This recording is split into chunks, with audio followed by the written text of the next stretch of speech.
Selamat hari Minggu Bapak Ibu dan saudara-saudara yang terkasih dalam Tuhan Yesus Kristus. Selamat datang dan selamat beribadah di GKI Taman Aries, baik saudara-saudara yang hadir di gereja maupun yang di YouTube. Minggu ini adalah minggu biasa dengan tema Yesus Membawa Pertentangan. Firman Tuhan dilayankan oleh Pendeta Hizkia Anugrah Gunawan. Bagi Bapak Ibu yang membawa alat komunikasi, diharapkan untuk menonaktifkan atau memasang silent selama ibadah berlangsung. Himbauan kepada seluruh umat yang terkasih, apabila ada di antara umat yang merasa kurang sehat, kami menyarankan untuk beribadah di rumah melalui sarana YouTube demi kebaikan dan kesehatan kita bersama. Mari, saudara-saudara, sejenak kita menyimak beberapa video warta lisan berikut ini. Bersama kita bertumbuh dalam iman melalui kegiatan Growto, Growing Together. Kita akan bertumbuh bersama dalam Growing in Community spesial Agustusan yang akan diadakan pada hari Selasa 16 Agustus 2022 pukul 19.30 dengan tema Mengenal Kisahku, Mengenal Kasih-Nya. Renungan dari Kisah Para Rasul 22. Wilayah 1 bergabung dengan wilayah 3 dan wilayah 2 bergabung dengan wilayah 4. Ditunggu ya. Growing together, growing in God, growing in community. Ikuti topik-topik menarik seputar kehidupan sehari-hari dan bagaimana kita merefleksikannya melalui Teras Kamis setiap hari Kamis jam 17 melalui Zoom ataupun YouTube. Shalom Bapak, Ibu, Opa, Oma. Mari kita bersekutu di dalam rindu, riang dalam usia indah. Pada hari Jumat 19 Agustus 2022 pukul 10 pagi. Dengan tema Berbuah bagi Bangsa Indonesia Raya.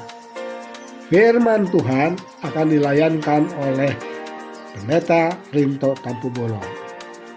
Jangan lupa ya, dan catat hari dan tanggalnya. Hari Jumat, tanggal 19 Agustus 2022, pukul 10 pagi. Sampai jumpa. Mari kita saling menguatkan melalui sapaan doa setiap Sabtu pertama dan ketiga jam 8 pagi. Saudara dapat mengirimkan permohonan doa melalui WhatsApp ke Pendeta Rinto Tampu Bolon atau Pendeta Hizkia atau melalui chat live YouTube selama doa berlangsung. Kegiatan donor darah kembali diadakan secara onsite di GKI Taman Aries. Komisi Kesehatan bekerja sama dengan Palang Merah Indonesia mengajak Bapak, Ibu, dan saudara sekalian untuk ikut ambil bagian di dalam aksi nyata peduli sesama melalui kegiatan donor darah yang diadakan pada hari Minggu 28 Agustus pukul 9.30 sampai dengan pukul 12 siang. Pendaftaran dapat dilakukan mulai tanggal 7 Agustus sampai dengan tanggal 21 Agustus 2022 melalui tautan yang tertera di dalam warta jemaat ataupun melalui tautan yang dibagikan di dalam grup WA GKI Taman Aries. Mari Bapak, Ibu, dan saudara sekalian, kita ikut ambil bagian dalam kegiatan donor darah ini. Halo adik-adik semua, tahu nggak sih? Akhirnya sekolah minggu kita onsite lagi. Mulai tanggal 7 Agustus pukul 7.30 untuk kelas besar dan pukul 10 pagi untuk kelas tengah. Untuk adik-adik batita sampai dengan TKB masih menggunakan Zoom ya. Ayo datang ke gereja untuk sekolah minggu. Jangan lupa ikuti protokol kesehatannya ya. Sampai jumpa. Demikian warta lisan hari ini. Keterangan selengkapnya dapat dilihat di warta jemaat. Mari kita bersaat teduh.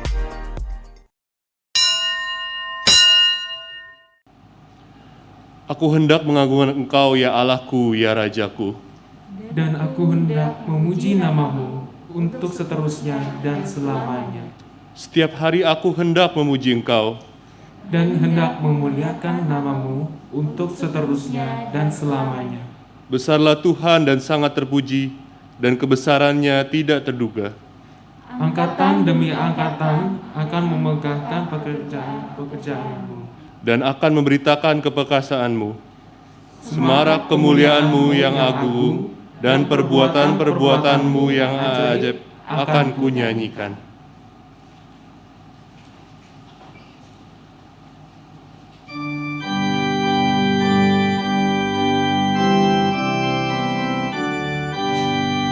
Hai, mari sembah yang Maha Besar, nyanyikan syukur dengan bergema, berisai umatnya yang Maha Esa, mulia namanya, tatanya megah. Umatmu lemah dan dari debu, tetap memegang janjimu teguh.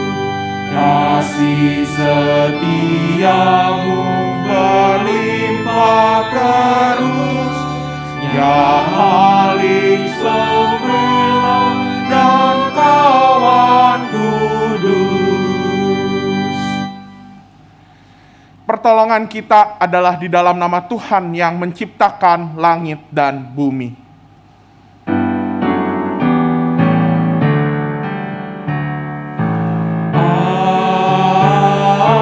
Amin.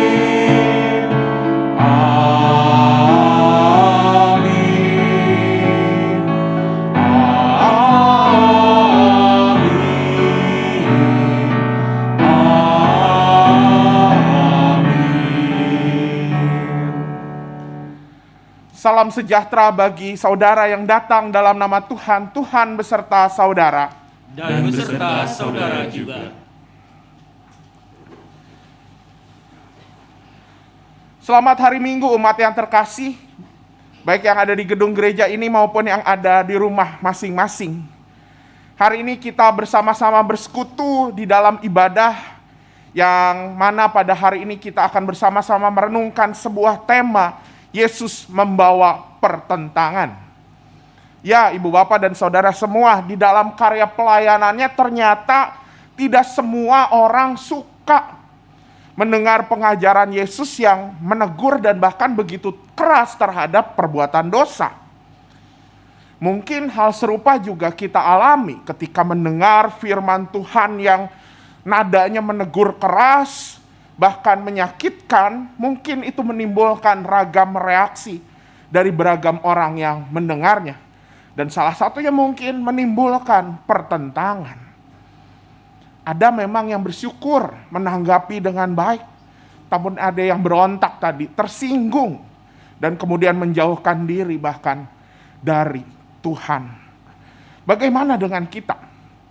Sejauh mana kita dapat bersungguh-sungguh menerima pengajaran Tuhan yang kadang bertentangan dengan dunia ini melalui firman Tuhan yang setia Ia sampaikan pada kita. Mari kita memeriksa diri dengan memohon dan mengaku dosa, memohon pengampunan di hadapan Tuhan. Mari kita bersatu di dalam doa secara pribadi.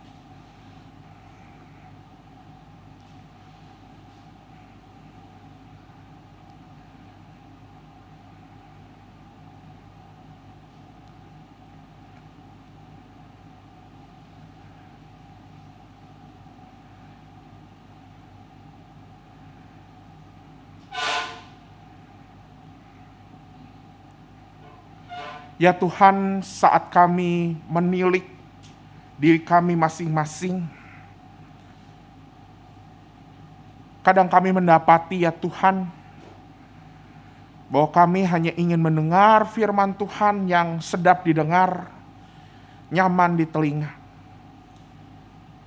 Kami kadang hanya ingin melakukan perbuatan-perbuatan yang berkenan di hadapan Tuhan yang kami mampu, yang kami mau, dan bahkan sesuai dengan apa yang kami ingini, tidak bertentangan dengan keinginan, kepentingan diri kami. Kami kadang melewati akhirnya bagian-bagian firman Tuhan, perintah Tuhan yang tidak sedap didengar, yang sulit dilakukan, dan bahkan apalagi yang membawa kami ke dalam pertentangan, pergumulan, pergulatan batin. Ampunilah dosa-dosa kami ya Tuhan. Ajarlah kami mengenal-Mu secara utuh, akan kehadiran dan peran-Mu di dunia, agar hidup kami semakin berkenan di hadapan-Mu. Di dalam nama Tuhan Yesus Kristus kami berdoa. Amin.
Sebagai pribadi-pribadi yang sudah diampuni dosanya, marilah kita menyambut kebenaran firman Tuhan, berita pengampunannya seperti yang tertulis di dalam surat 2 Korintus pasal 5 ayat 17 sampai 19. Jadi siapa yang ada di dalam Kristus, ia adalah ciptaan baru.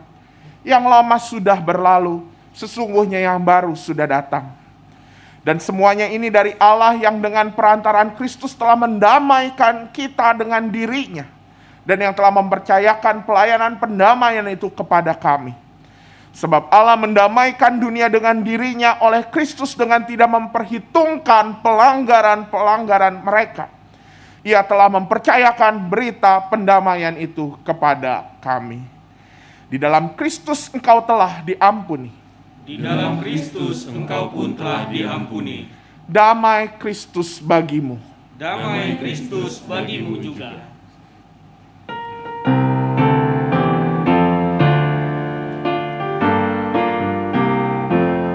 Siapa yang berpegang pada sabda Tuhan dan setia mematuhinya, hidupnya mulia dalam cahaya bakal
Mari kita bersama-sama menyatukan hati untuk berdoa, memohon bimbingannya dalam pemberitaan firman pada hari ini. Mari kita berdoa.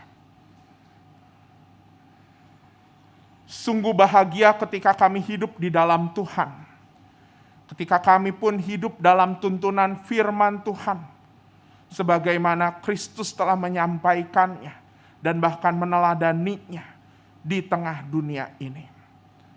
Dan hari ini kami ingin bersama-sama ya Tuhan, menilik lagi firman Tuhan, mendalami lagi firman Tuhan, supaya firman ini dapat memeriksa hidup kami.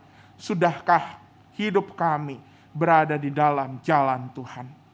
Berfirmanlah ya Tuhan, kami siap untuk mendengar, kami siap untuk disapa, dan bahkan kami siap untuk ditilik hati dan tindakan kami. Di dalam nama Tuhan Yesus Kristus kami berdoa. Amin. Bacaan pertama menurut Yeremia 23 ayat 23 sampai 29. Masakan aku ini hanya Allah yang dari dekat?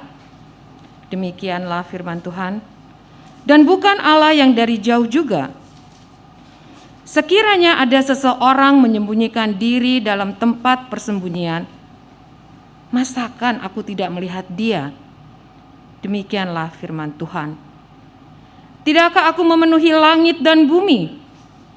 Demikianlah firman Tuhan. Aku telah mendengar apa yang dikatakan oleh para nabi yang bernubuat palsu demi namaku dengan mengatakan, Aku telah bermimpi. Sampai bila mana hal itu ada dalam hati para nabi yang bernubuat palsu dan yang menubuatkan tipu rekaan hatinya sendiri, yang merancang membuat umatku melupakan namaku dengan mimpi-mimpinya yang mereka ceritakan seorang kepada seorang, sama seperti nenek moyang mereka melupakan namaku oleh karena Baal. Nabi yang beroleh mimpi, biarlah menceritakan mimpinya itu. Dan nabi yang beroleh firmanku, biarlah menceritakan firmanku itu dengan benar. Apakah sangkut paut jerami dengan gandum? Demikianlah firman Tuhan. Bukankah firmanku seperti api? Demikianlah firman Tuhan. Dan seperti palu yang menghancurkan bukit batu, demikianlah sabda Tuhan. Syukur kepada Allah.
memihak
tidak mengerti. Sungguh tiada apapun yang mereka mengerti, dan mereka berjalan di kegelapan, dan bergoyanglah segala dasar bumi. Bangunlah ya Allah, hakimilah bumi, sebab Kau yang punya segala bangsa. Diri sendiri telah bersabda, Kamulah Allah, dan Kamulah anak-anak yang maha tinggi. Namun bagaikan manusia Kau akan mati, bak seorang pembesar akan tewas. Bangunlah ya Allah, hakimilah bumi, sebab Kau yang punya segala bangsa.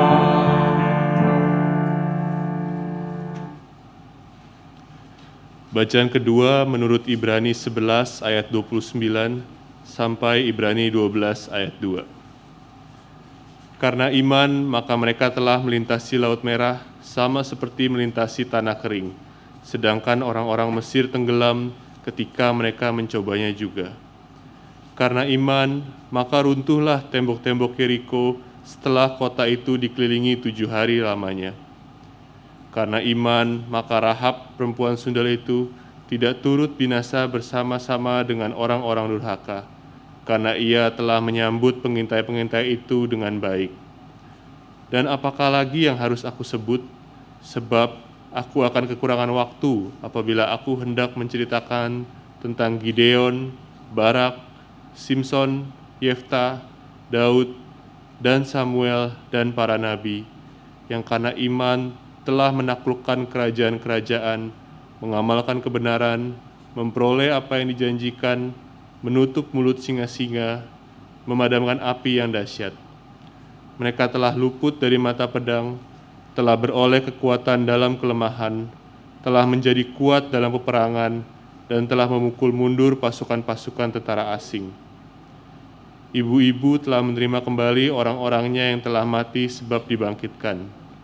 Tetapi orang-orang lain membiarkan dirinya disiksa dan tidak mau menerima pembebasan, supaya mereka memperoleh kebangkitan yang lebih baik. Ada pula yang diejek dan didera, bahkan yang dibelenggu dan dipenjarakan. Mereka dilempari, digergaji, dibunuh dengan pedang. Mereka mengembara dengan berpakaian kulit domba dan kulit kambing, sambil menderita kekurangan, kesesakan, dan siksaan. Dunia ini tidak layak bagi mereka. Mereka mengembara di padang gurun dan di pegunungan, dalam gua-gua dan celah-celah gunung.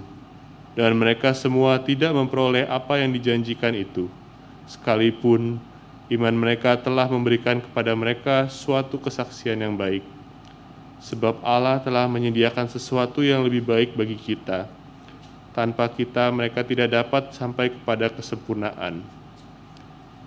Ibrani 12, nasihat supaya bertekun dalam iman. Karena kita mempunyai banyak saksi bagaikan awan yang mengelilingi kita, marilah kita menanggalkan semua beban dan dosa yang begitu merintangin kita, dan berlomba dengan tekun dalam perlombaan yang diwajibkan bagi kita. Marilah kita melakukannya dengan mata yang tertuju pada Yesus yang memimpin kita dalam iman, dan yang membawa iman kita itu kepada kesempurnaan, yang dengan mengabaikan kehinaan, tekun memikul salib ganti sukacita yang disediakan bagi Dia, yang sekarang duduk di sebelah kanan tahta Allah. Demikianlah sabda Tuhan. Syukur kepada Allah. Injil Tuhan kita Yesus Kristus menurut Lukas pasalnya yang ke-12 ayat 49 sampai 56.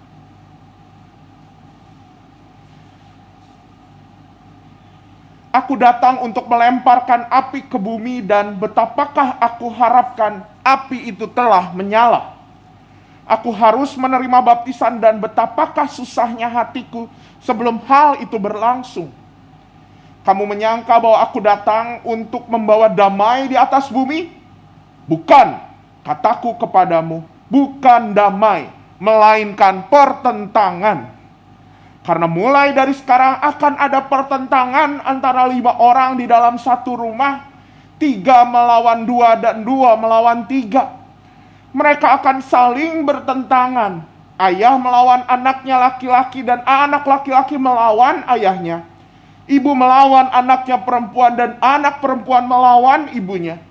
Ibu mertua melawan menantunya perempuan, dan menantu perempuan melawan ibu mertuanya.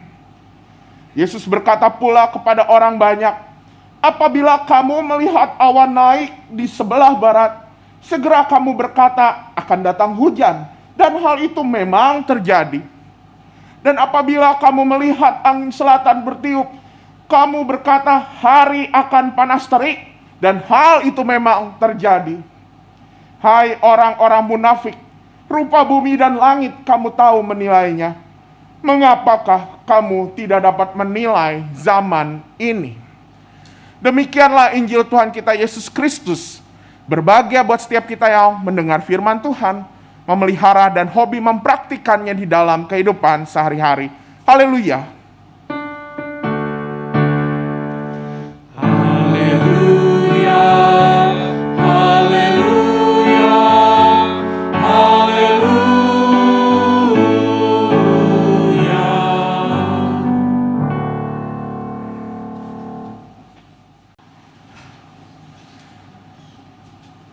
Siapa di antara kita yang enggak kaget atau minimal enggak bingung dengan pernyataan tema kita hari ini? Yesus membawa pertentangan. Ketika mempersiapkan tema ini, saya juga bingung, ibu bapak dan saudara semua. Bahkan Yesus membawa pertentangan ini bukan sekadar tema ya, tapi inilah yang nyata, yang tertulis di ayat 51. Kalau kita baca kembali di ayat yang ke-51 dari bacaan Injil kita, di situ tertulis, kamu menyangka bahwa aku datang untuk membawa damai di atas bumi.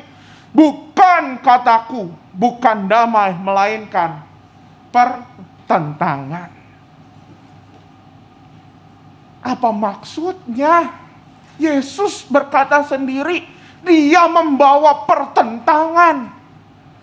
Bukankah Yesus yang kita kenal waktu peristiwa Natal? Ada lagunya ya, Malam Kudus, di bait yang berapa? Lahir Raja Shalom, gitu ya. Begitu damai. Dan kita mengenal memang sudah dinubuatkan dari Yesaya, dialah adalah Raja Damai. Tapi kok di pasal 12 ini Yesus bilang, aku membawa pertentangan, bukan damai. Apakah Yesus lagi ngeprank kita?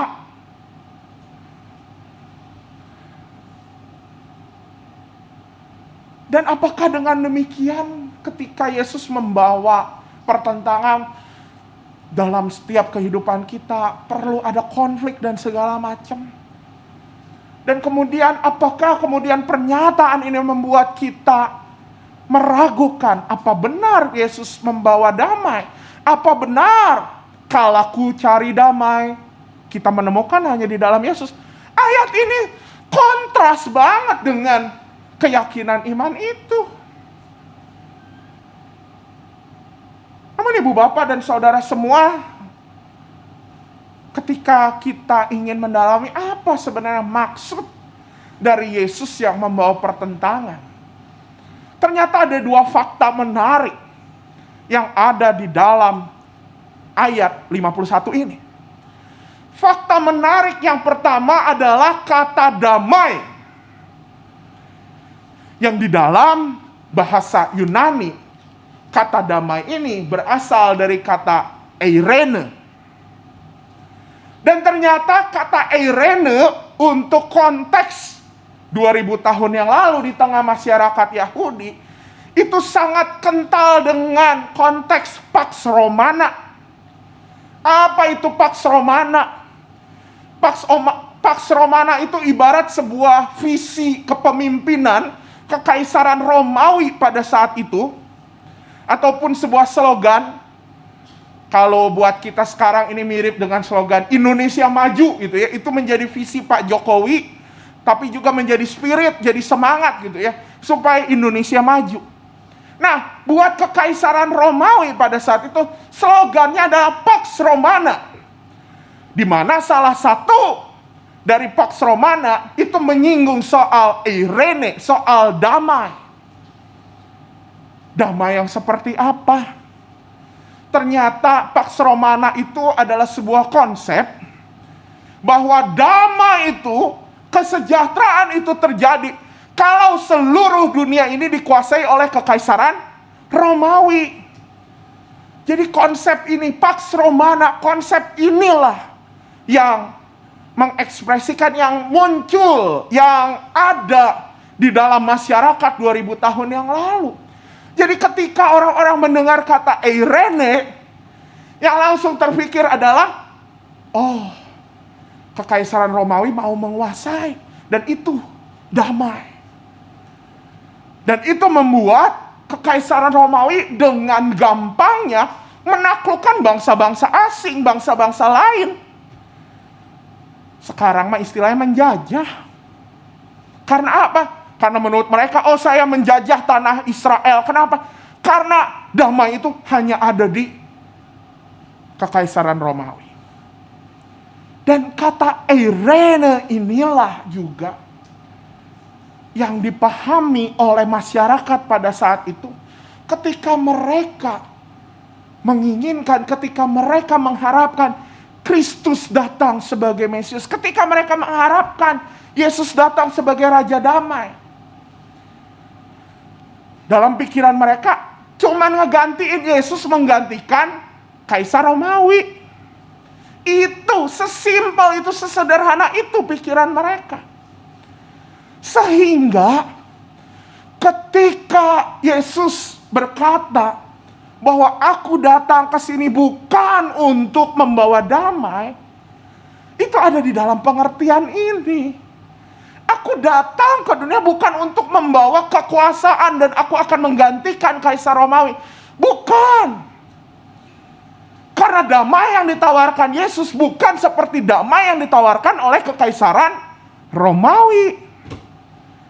Damai yang ditawarkan Yesus bukan damai yang artinya yang menjajah, yang mengekang, yang memenjarakan. Tapi sebuah damai yang membebaskan dan bahkan damai yang membawa pada kehidupan yang kekal. Itu fakta pertama tentang damai. Dan karena itu kemudian Yesus berkata, aku kesini bukan untuk membawa eirene, tapi aku kesini untuk membawa pertentangan yang dalam bahasa Yunani. Pertentangan ini dalam bahasa Yunani diamerismon. Diamerismon, apa diamerismon? Dalam kamus, diamerismon ini diartikan sebagai division, disunion of opinion and conduct. Disunion artinya apa? Tidak bersatu lagi karena apa? Karena ada perbedaan opini dan perbedaan kondak. Kondak itu mirip konduktor kalau paduan suara yang ngarahin gitu ya. Beda arah. Dengan kata lain ini mau ngomong apa? Bahwa diamerismon ini mau bicara soal bagaimana pertentangan itu sebenarnya membuat arah dan paradigma, membuat Yesus membawa arah yang berbeda. Ya, tidak satu dalam pandangan dan arah, dan ini yang sebenarnya kemudian bisa kita pahami dengan fakta ini. Yesus membawa pertentangan adalah Yesus yang membawa diamerismon, Yesus yang membawa pandangan dan arah yang berbeda. Dan bukankah ini yang sudah populer dalam hidup kita, dalam kehidupan beriman kita? Ketika manusia berdosa, arahnya harusnya kemana? Kepada maut. Yesus mengarahkan kemana? Kedatangan Yesus membawa arah ke kehidupan kekal. Beda arah. Dan bahkan Yesus juga membawa sebuah paradigma, sebuah pengertian yang berbeda. Balik lagi ya ke cerita Natal tadi. Walaupun Natalan masih lama, kita lebih dekat ke kemerdekaan nih ya. Tapi ya supaya kita udah mulai kangen-kangen lah sama Natal. Apa paradigma baru dalam Natal? Kita selalu memikirkan, memandang raja itu penuh kuasa dengan kemegahan, dengan jubah yang bagus. Tapi Natal memperlihatkan raja di atas segala raja itu lahir dalam kesederhanaan, lahir dalam keterbatasan.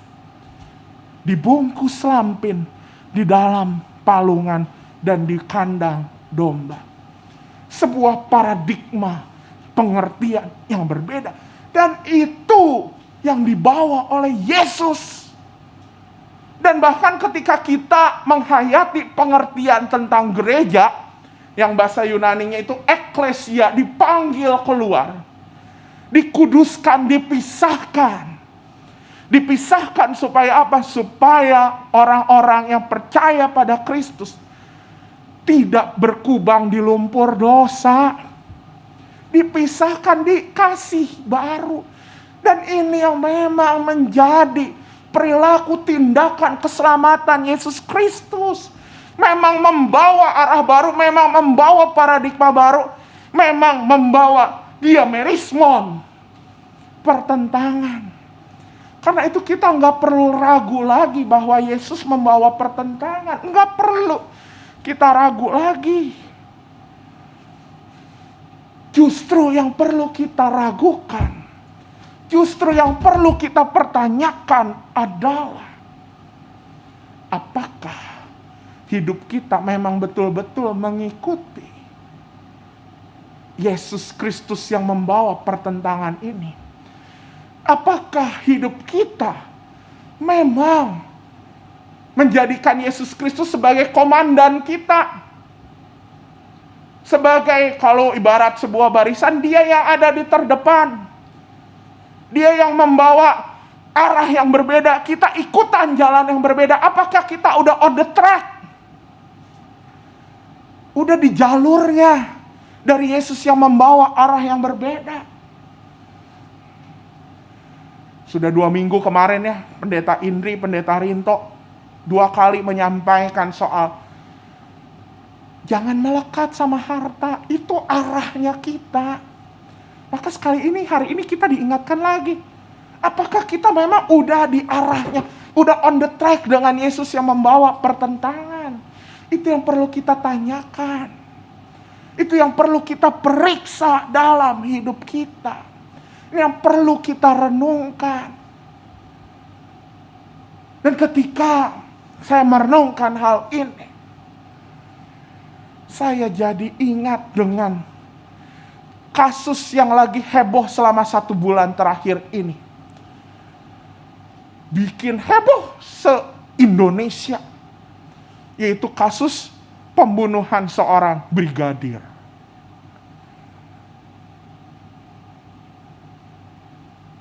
Ketika melihat gitu ya status ceritanya gitu. Barusan saya lihat di notification. Kisah pembunuhan ini bak sinetron. Setuju nggak Ibu Bapak? Itu kayak sinetron gitu ya. Banyak pelakunya. Kita mungkin menikmati gitu ya. Dan penasaran gitu kayak hari ini ada episode baru apa nih? Mungkin itu perasaan kita. Tapi ada satu perasaan yang kemudian muncul dalam hati saya. Ini semua pelakunya, semua pemain dramanya, nggak tahu ini beneran drama atau kontroversi apapun, tapi semua yang terlibat minimal di KTP-nya mengaku bahwa komandannya adalah Kristus. Ini membuat saya berpikir, membuat saya merenung, ya Tuhan malu banget, sedih. Dan bahkan kemarin malam saya nonton berita, ada surat yang ditulis oleh salah satu tersangka, dan di dalam surat itu nama Tuhan kita disebut. Dan dipublish di media. Malu. Saya sih malu, Bapak Ibu. Sedih, miris. Lah, tapi kan Pak, itu memang bawa pertentangan. Ya, Yesus membawa pertentangan bukan soal itu. Itu mah bikin-bikin pertentangan. Tapi ya, ternyata tanpa sadar mungkin. Dan mungkin itu juga yang ada di hidup kita. Mungkin. Secara sadar ataupun tanpa sadar, harusnya kita semua sadar. Hidup kita tuh kadang enggak mau mengikut arah yang berbeda itu. Ketika ada emosi, kita pengen yang ngelawan. Kita enggak mau ngikut arah berbeda yang telah Tuhan Yesus bawa. Pertentangan yang telah Tuhan Yesus bawa. Maka sekali lagi, ini menjadi darurat untuk kita. Jangan sampai nanti ada lagi saudara kita yang tidak mempersaksikan Kristus, yang padahal udah membawa sebuah paradigma dan arah yang baru. Karena itu kita harus darurat memeriksa diri kita, apakah kita sudah on the track pada arah berbeda yang telah disiapkan oleh Yesus Kristus. Setidaknya harus kita syukuri bacaan leksionari hari ini menyadarkan kita ada 3 tanda untuk kita memeriksa diri apakah kita sudah on the track pada jalur yang telah disiapkan oleh Tuhan Yesus yang membawa pertentangan.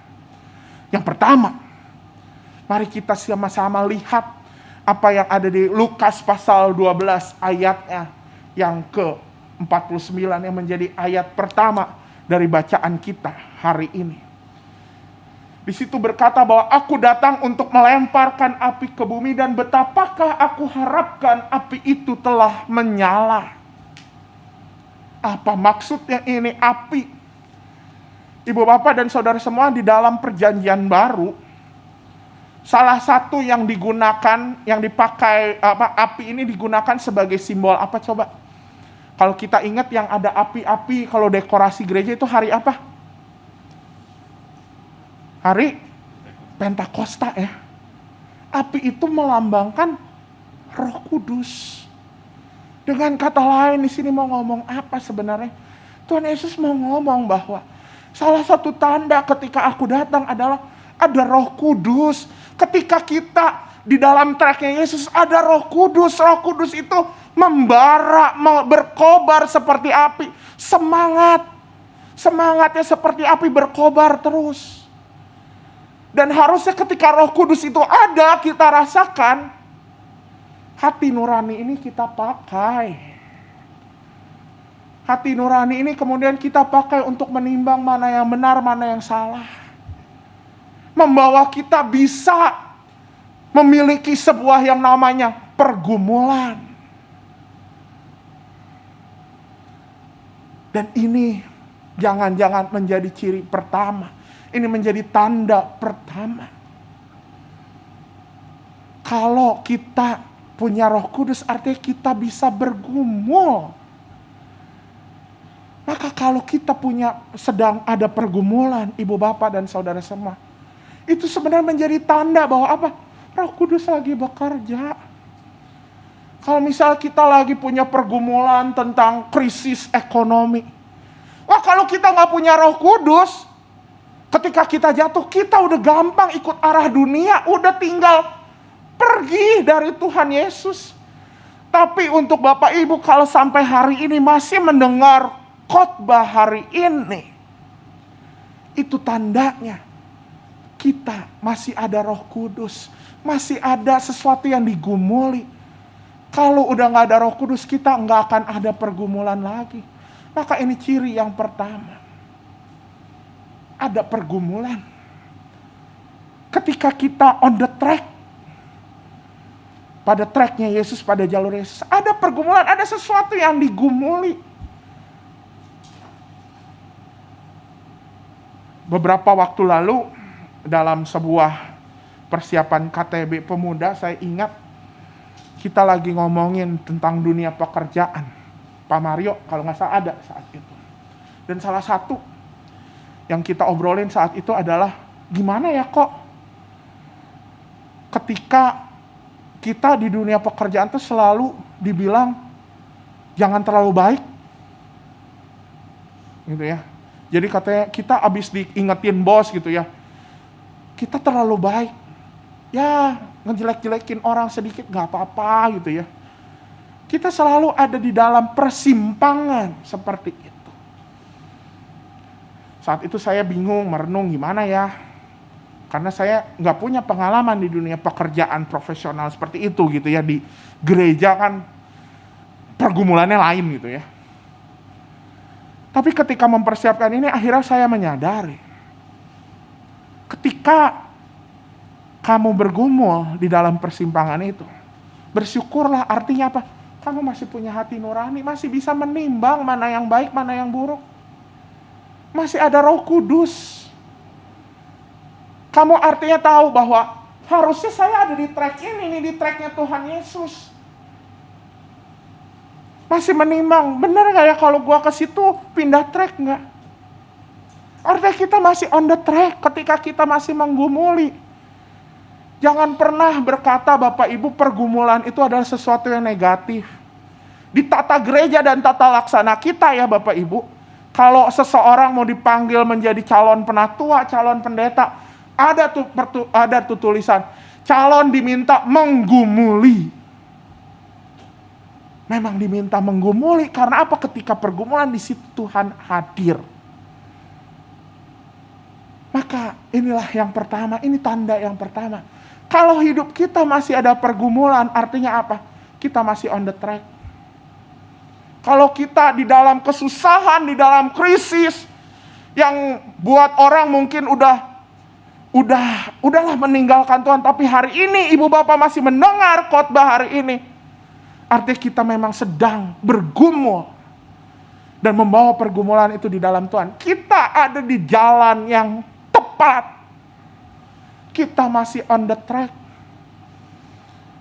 Justru orang yang hidupnya udah tanpa pergumulan apapun, udah mapan, itu harus dipertanyakan. Jangan-jangan hidupnya bukan treknya Tuhan, tapi apa? Trek dirinya sendiri. Udah puas.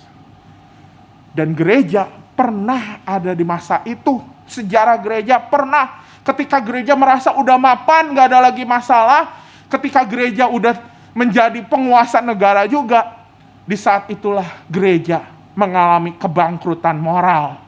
Surat pengakuan dosa dijual jadi hal ekonomi.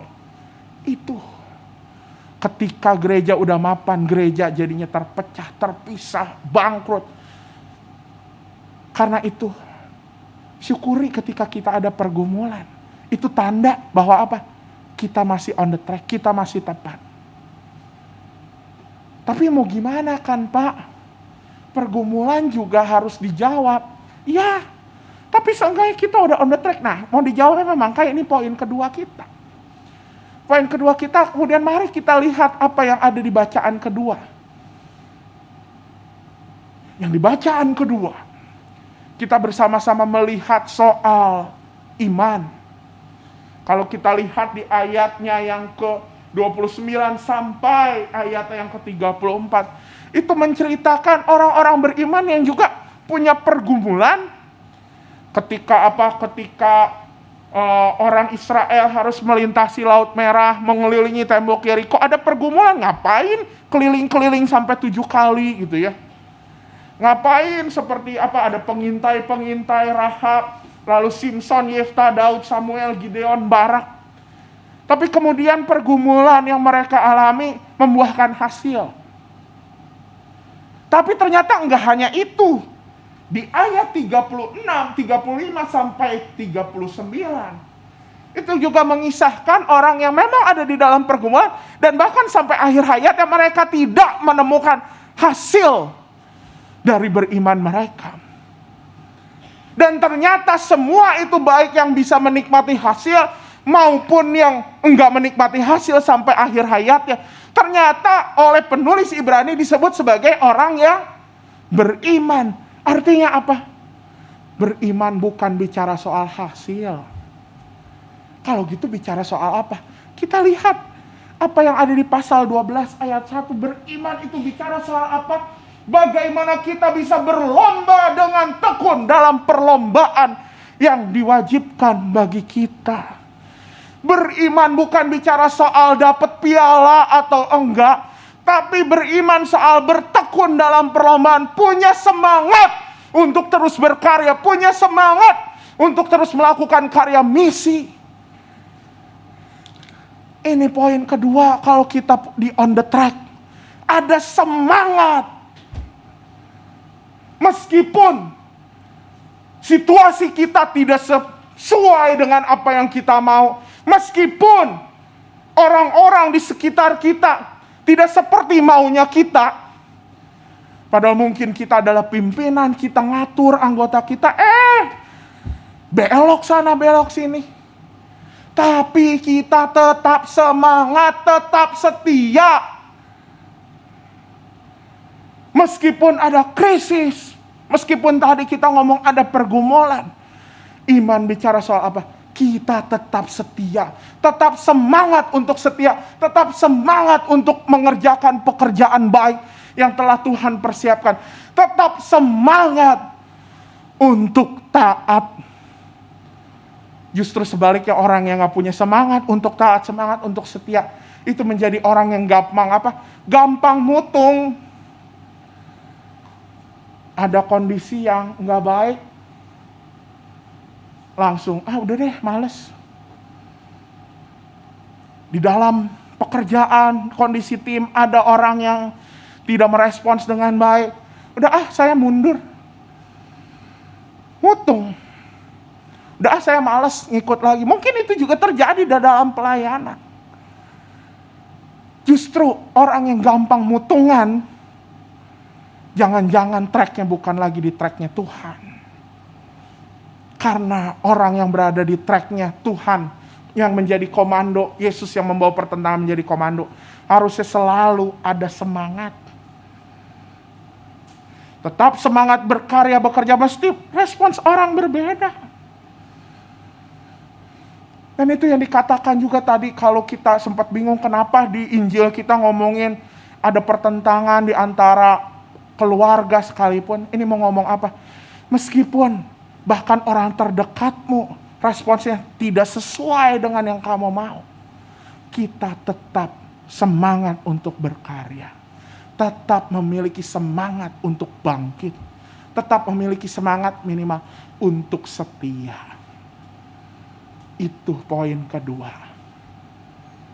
Ada semangat untuk itu. Dan yang ketiga, yang terakhir, mari kita simak bersama bacaan pertama.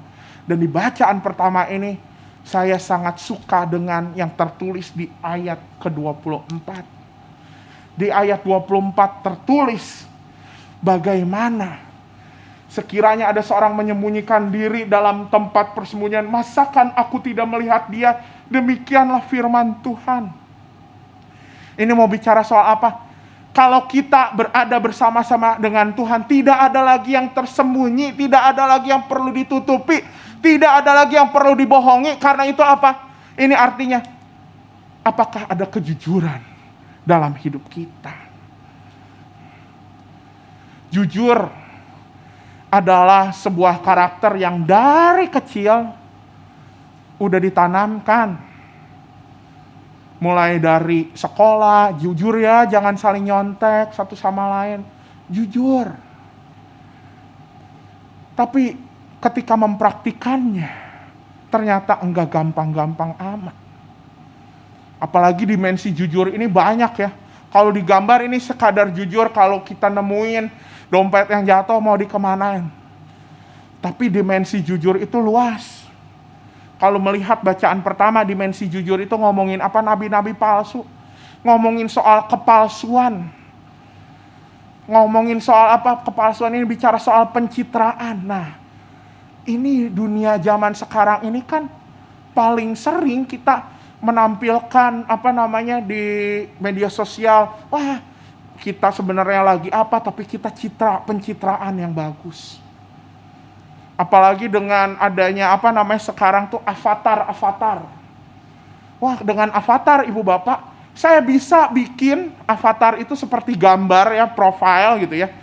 Jadi sekarang kita bikin foto profilnya bukan foto saya lagi, tapi foto avatar, gambar. Dan saya bisa bikin Hizkia jadi kurus di situ.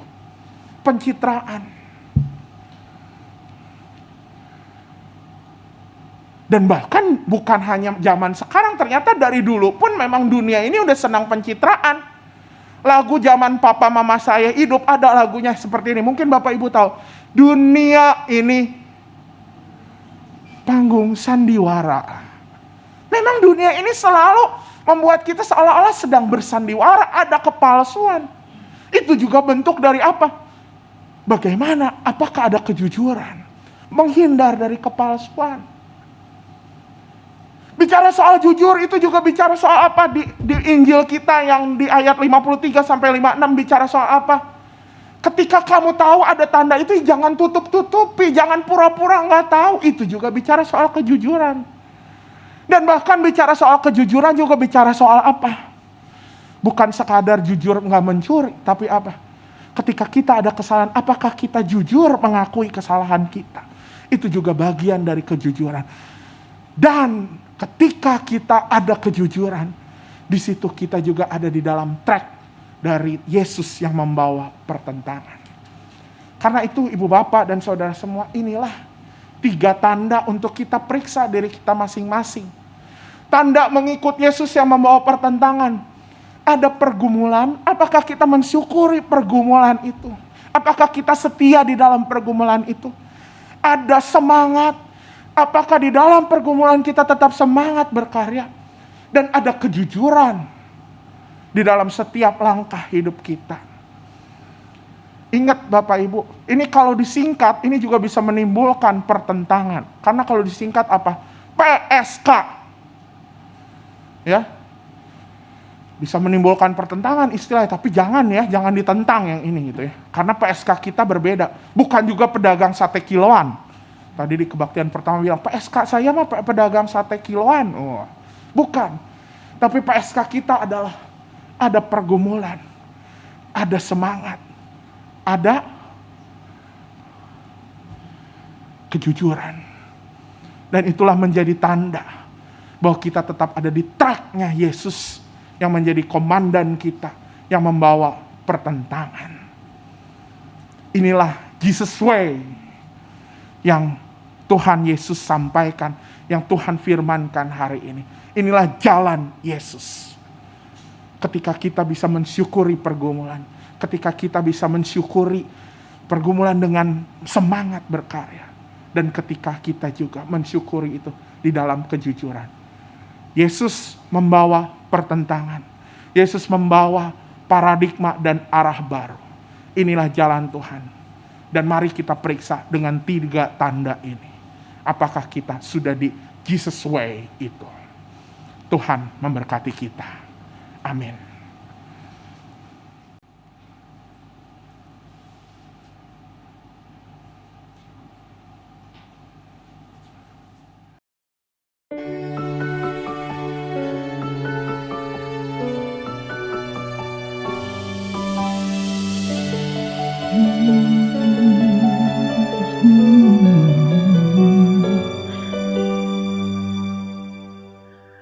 Ku bersyukur Kau memilihku menjadi hamba-Mu, melayani-Mu segenap hidupku.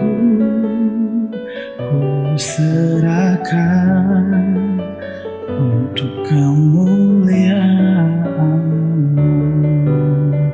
Ku mau setia sampai akhir, melayani seumur hidupku.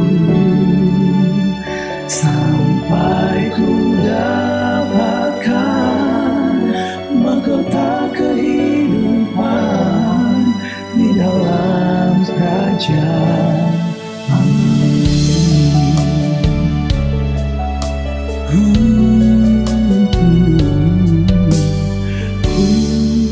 bersyukur Kau memilihku menjadi hamba-Mu, melayani-Mu. Segenap hidupku ku serahkan untuk kemuliaan-Mu. Ku mau setia sampai akhir, melayani seumur hidupku, sampai ku dapatkan mahkota kehidupan di dalam kerajaan-Mu.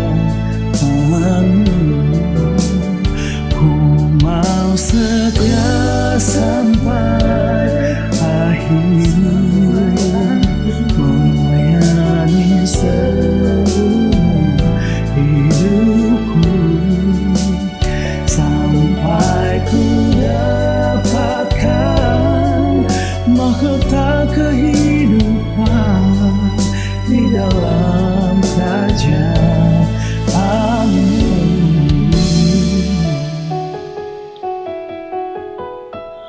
Ku mau setia sampai akhir, melayani seumur hidupku, sampai ku dapatkan mahkota kehidupan di dalam kerajaan-Mu, di dalam kerajaan-Mu, di dalam kerajaan-Mu.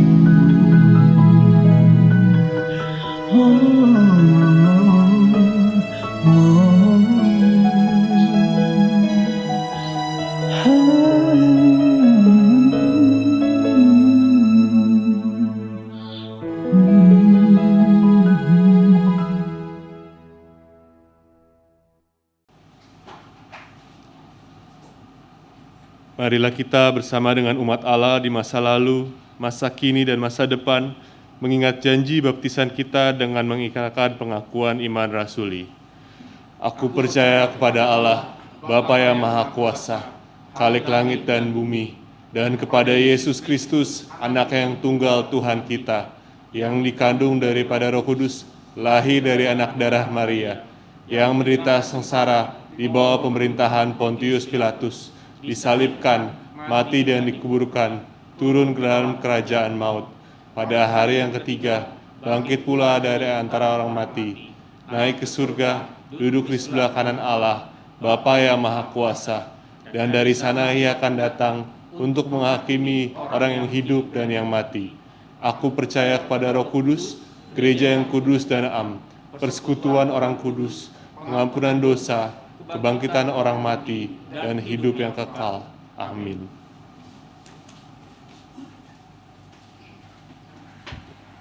Mari kita bersatu di dalam syafaat kita. Kami sungguh bersyukur ya Tuhan, sebab pertentangan yang Tuhan bawa justru sebuah pemisahan yang menyelamatkan kami. Sebuah arah baru, sebuah paradigma baru yang membuat kami yang semestinya masuk terarah pada maut, tapi Engkau mengarahkan kami pada kehidupan. Terima kasih ya Tuhan. Dan saat ini di dalam syukur kami akan firman Tuhan yang meneguhkan. Kami ingin mengingat sahabat-sahabat kami yang ada di dalam pergumulan. Mereka yang sedang sakit, sedang dalam isolasi mandiri. Mereka yang sedang mengalami krisis di dalam rumah tangganya, mereka yang sedang mengalami pergumulan di dalam perekonomiannya, di dalam pekerjaannya, di dalam relasinya dengan orang-orang di sekitarnya. Mereka yang bergumul di tempat pekerjaan, mereka yang bergumul di dalam pelayanan, mereka yang bergumul di dalam masa depan yang ingin mereka bangun.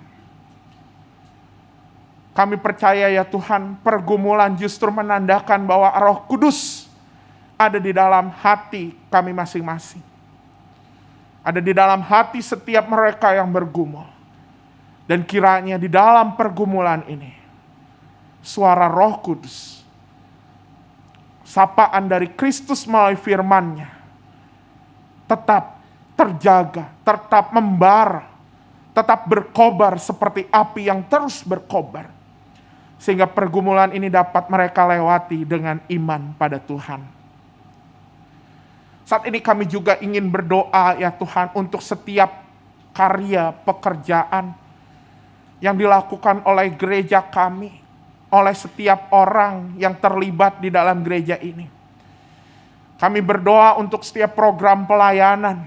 Ketika kami sedang menyusun program pelayanan untuk semester 2 tahun pelayanan 2022-2023.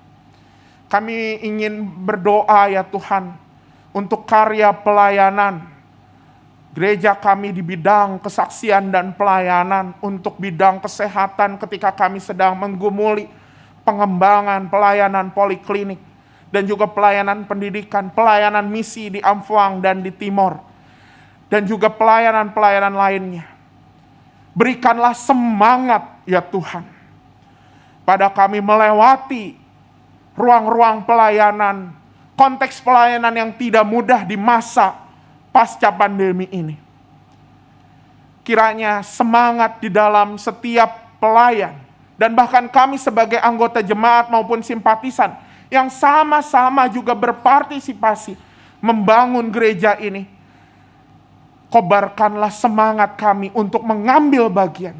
Kobarkanlah semangat kami untuk berdoa untuk setiap karya yang dilakukan oleh gereja ini.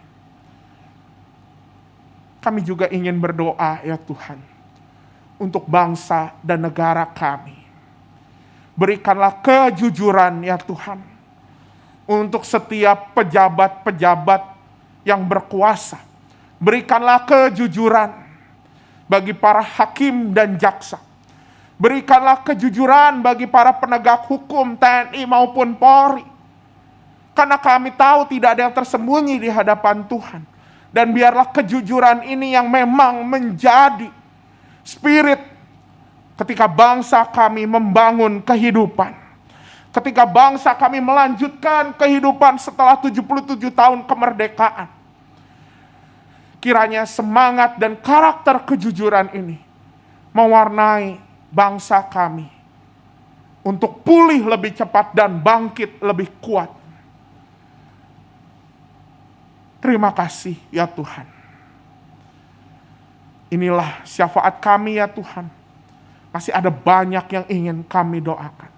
Tapi kami percaya di dalam arah baru, paradigma baru, di dalam jalan Kristus yang Engkau sampaikan pada kami, semuanya akan baik, semuanya akan hidup.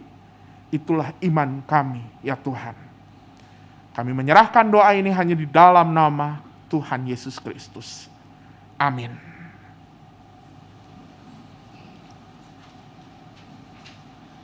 Mari kita bersama mempersembahkan yang terbaik untuk Tuhan sebagai syukur atas semua anugerah dan berkat-Nya dalam kehidupan kita. Kita akan mendengarkan firman-Nya seperti yang tertulis dalam 2 Korintus 9 ayat 7. Hendaklah masing-masing memberikan menurut kerelaan hatinya, jangan dengan sedih hati atau karena paksaan, sebab Allah mengasihi orang yang memberi dengan sukacita.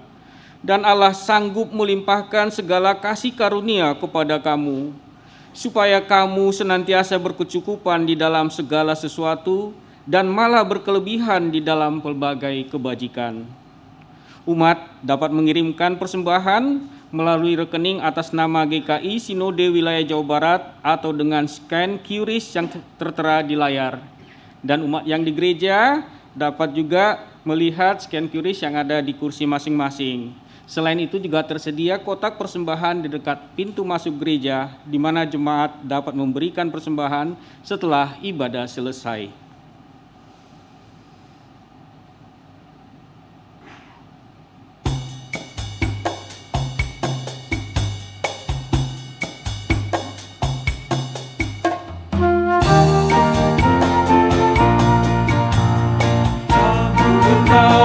Sambil menari, nyanyikan lagu yang merdu, bunyikanlah gambus kecapi, mari memuji Allahmu. Karya besar yang Aku kenal, dilakukannya terhadap umatnya.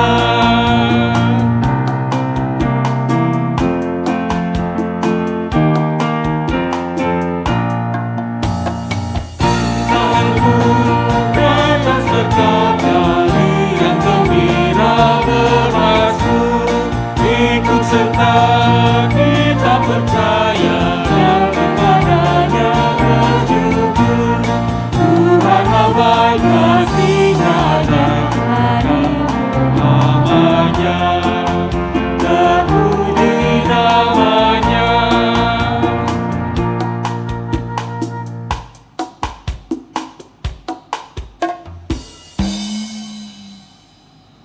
Mari kita berdoa. Bapa yang ada di surga, kami datang untuk menyampaikan persembahan kami. Berkatilah persembahan ini agar dapat menjadi persembahan yang harum dan berkenan di hadapan-Mu. Di dalam nama Tuhan Yesus. Amin.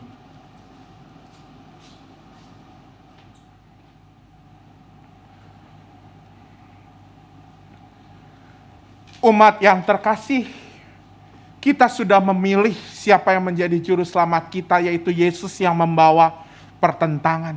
Yesus yang membawa arah baru, Yesus yang membawa paradigma baru. Maka sudah semestinya kita terus berjuang untuk terus berada di jalannya. Ingatlah tanda-tandanya supaya ada pergumulan, ada semangat dan ada kejujuran dalam hidup kita. Berjanjilah untuk mengikutnya, setia sampai akhir, untuk terus walaupun ada berbagai kesulitan dan pertantangan di tengah dunia, kita terus setia dan berjanji kepadanya.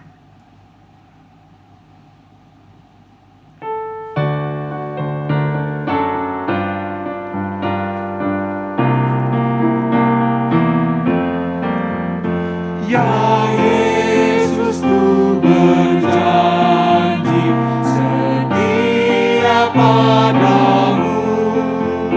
Ku minta Kau selalu dekat, ya Tuhanku, di panca pergumulan, jalanku tak sesat, karena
maka arahkanlah hatimu kepada Tuhan. Kami mengarahkan hati kami kepada Tuhan. Jadilah saksi Kristus. Syukur kepada Allah. Terpujilah Tuhan. Kini dan selamanya. Kiranya Allah sumber kasih dan rahmat berjalan bersamamu setiap hari, menyertaimu untuk menyaksikan kasih dan karya Allah dalam kehidupan. Kiranya berkat Allah Bapa, Anak, dan Roh Kudus menaungimu dari sekarang sampai selama-lamanya.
Saudara-saudara yang terkasih, kebaktian telah selesai. Terima kasih telah mengikuti kebaktian di GKI Taman Aries hari ini. Kiranya berkat Tuhan senantiasa menyertai kita semua. Bagi Bapak Ibu, saudara-saudara yang ingin terlibat dalam pelayanan di gereja atau membutuhkan pelayanan, dapat menghubungi tata usaha GKI Taman Aries pada jam kerja. Bagi umat yang beribadah di gereja, dihimbau untuk tetap menjaga kesehatan bersama dengan menggunakan masker, menjaga jarak, dan tidak berkerumun, serta tidak berlama-lama di lingkungan gereja sesudah ibadah hari ini.